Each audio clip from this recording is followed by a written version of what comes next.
Bom dia, amados irmãos. Nós continuamos aqui ainda no livro de Romanos, que tem muita coisa para ser explorada aqui no livro de Romanos. Nós vamos ver o capítulo 12 hoje, alguns versículos do capítulo 12,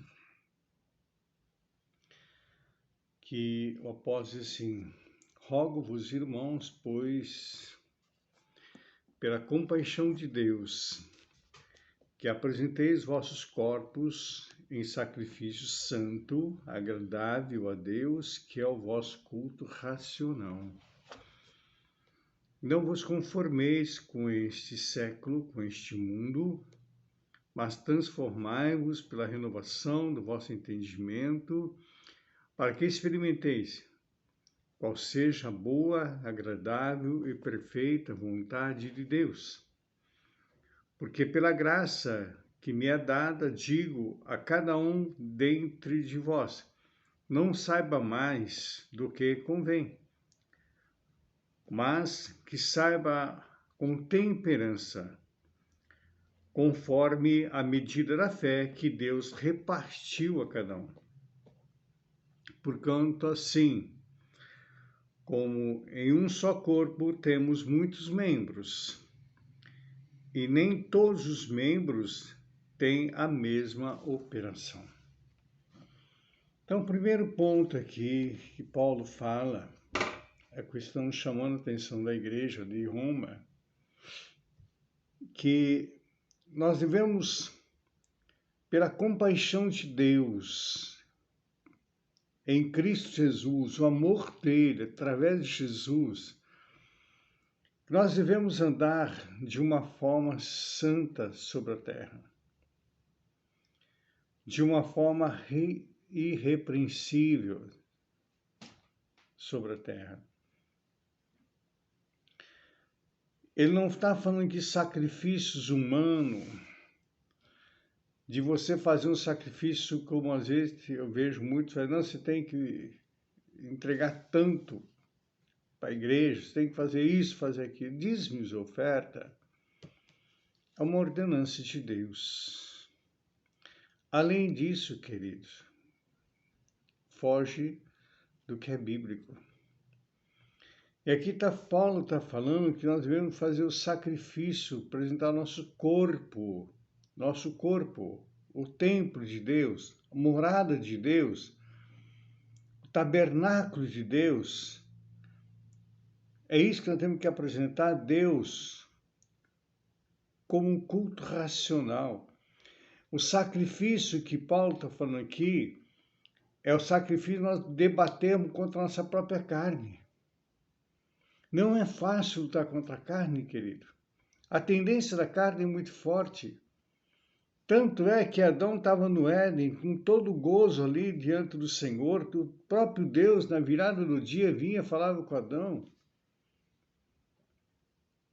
E Adão não resistiu à força da carne.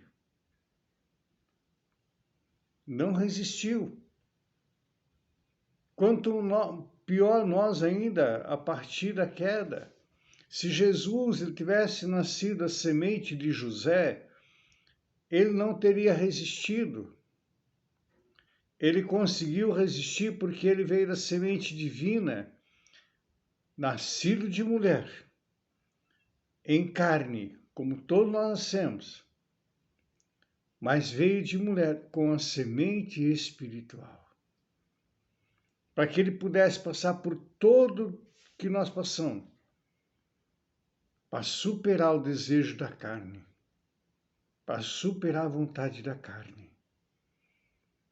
Então, uma luta constante contra a carne, que Jesus teve fome, Jesus teve sede, Jesus cansava, Jesus se irritava, como nós também, ele se irritava,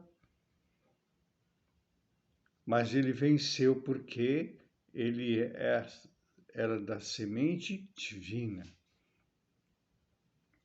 Então, que nós apresentamos nosso corpo a Deus. Vou na igreja apresentar o meu corpo como um culto racional. Eu sou o templo do Espírito Santo. Por isso que eu desejo meu ir para a igreja, não é por causa de irmão, de irmã, de pastor, não é por causa que eu vou apresentar o meu corpo a Deus, o santo do santo ao Senhor. Então é gratificante estar na presença de Deus, junto com os irmãos, e compartilha com os irmãos, apresentando o nosso corpo. O tabernáculo vivo, santo e agradável a Deus. E ele continua, não tome a forma desse século, desse tempo, não tome a forma do mundo. Nós vemos muitas pessoas que estão na igreja, mas com a forma do mundo. A igreja não vai para o mundo, mas introduzir o mundo dentro da igreja, querido. Esse negócio pegou uma mania agora, me perdoe, mas um modismo aí de pintar tudo de preto a igreja. Amanhã, se alguém pintar de rosa, vai pintar todo mundo de rosa. Falta de opinião própria. Falta sei lá, de tanta coisa. É modismo. Isso se assemelha ao mundo, isso é forma do mundo. E tantas outras coisas que a gente vê hoje na igreja, não quero ficar colocando aqui, mas tantas outras coisas a gente vê na igreja. A forma do mundo. Tomou a forma. É igualzinho ao mundo. Não diferencia. Então, isso Paulo fala, não toma a forma do mundo, mas transformai-vos pela renovação do vosso entendimento, ou seja, pela palavra, transforme pela palavra. Vai fazer alguma coisa, pastor me pediu fazer isso, tá, vamos ver da palavra. O que a palavra do Senhor diz? O que ela me orienta? Pastor, posso fazer tal coisa? Tá, vamos ver pela palavra. O que a palavra orienta? Que a palavra de Deus, querido, a palavra de Deus, se tu não sabe cozinhar, ela te ensina a cozinhar. Tu não sabe fazer pão, ela te ensina a fazer pão. Tu não sabe administrar uma empresa, te ensina a administrar. Tu não sabe ser um bom advogado, ela te ensina a ser um bom advogado. Tu não sabe ser um bom empresário, ela te ensina a ser um bom empresário. A palavra de Deus tem respaldo para tudo. Para uma boa dona de casa, para um bom pai de família, para um bom empresário, para um bom profissional liberal, enfim, para todas as coisas. É a palavra de Deus que instrui. Ela nos orienta, ela nos instrui. Então renova a tua mente, renova o teu entendimento com a palavra. Diz que Efésios capítulo 5, Paulo, não vos embriagueis com o vinho, com esse mundo. Não embriague com esse mundo. Vinho representa o mundo. Mas enchei-vos do Espírito. Enchei-vos do Espírito. E ele continua. Porque pela graça que me é dada, digo a cada um dentre vós que não saiba mais do que convém. Tem pessoas que tu vai falar da palavra de Deus, não, já sabe tudo. Ele nem dá ouvido. Tem pessoas que gostam, ela fala, não te dá chance de falar. E quando tu vai falar, ela não aceita o que tu vai falar, ela não aceita correção. Pessoas que às vezes ela anda armada. Qualquer coisa que tu vai falar, já vem com resposta brusca. Se julga melhor que todos. Uma ocasião eu vi um pastor falando assim, não, porque eu tenho tal faculdade. Eu falei, queridão, Jesus fala para um fulano de tal faculdade, graduado em faculdade, se tu não nascer de novo, nem ver o reino de Deus, aí tu vai poder ver. Então não é o teu diploma de parede que vai te fazer melhor do que ninguém, não, querido. Toma cuidado, que eu já conheci pastor que não sabia ler nem escrever, aprendeu a ler a Bíblia, só lia a Bíblia. E não conheci um pastor que, cheio de conhecimento teológico, superasse ele no conhecimento, no amor, na bondade e na humildade. Então isso que nós temos que aprender, não queria saber mais do que convém. E ele continua aqui, só para nós encerrarmos agora. Assim como o corpo tem vários membros, A mão tem sua função, os pés têm sua função, o ouvido tem sua função, os olhos têm sua função, nariz, enfim, cada órgão do nosso corpo, até aqueles que nós não conhecemos, cada um deles tem sua função. Um não quer agir na função do outro. Todos os órgãos do corpo trabalham em harmonia. Quando tu está com órgão no teu corpo em desarmonia, provoca uma série de problemas no teu organismo. Não é assim. Se tu machucar o dedo minguinho do pé, todo o teu corpo começa a doer. Todo o corpo sente. É isso que Paulo está falando. A igreja de Cristo, como tem ministrado muitas e muitas vezes, não tem duas cabeças, a igreja tem uma cabeça que é Jesus. Se tiver duas cabeças, que ele já é besta. Não é o corpo de Cristo. E o corpo de Cristo, cada um está dentro da visão que o Senhor deu para ele. Mas andamos juntos, nós juntos, para implantarmos o reino de Deus.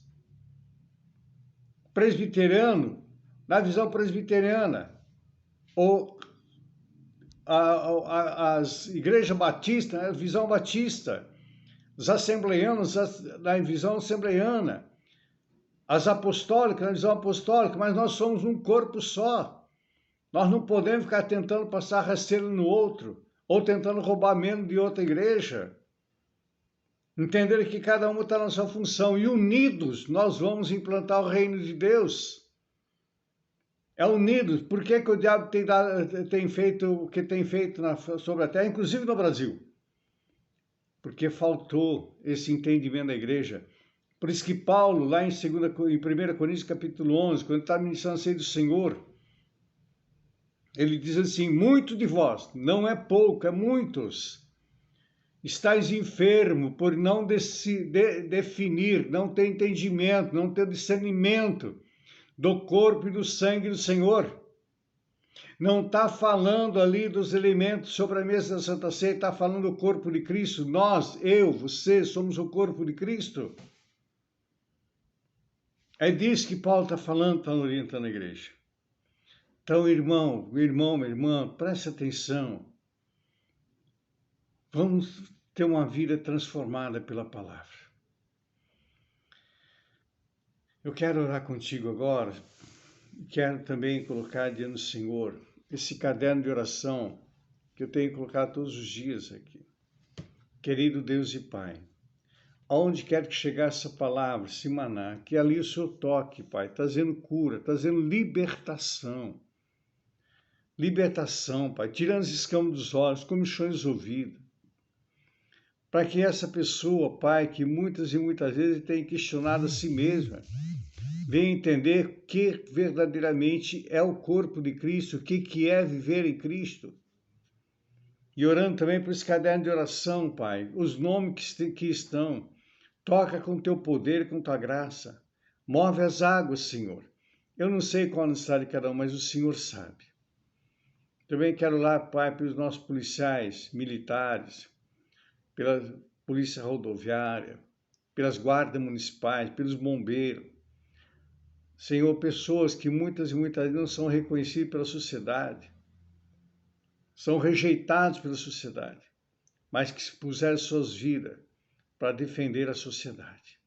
Guarda suas vidas, Pai, cada soldado, cada homem, cada mulher, suas famílias. Guarda cada um deles, em nome de Jesus. Que o Senhor te abençoe e te guarde.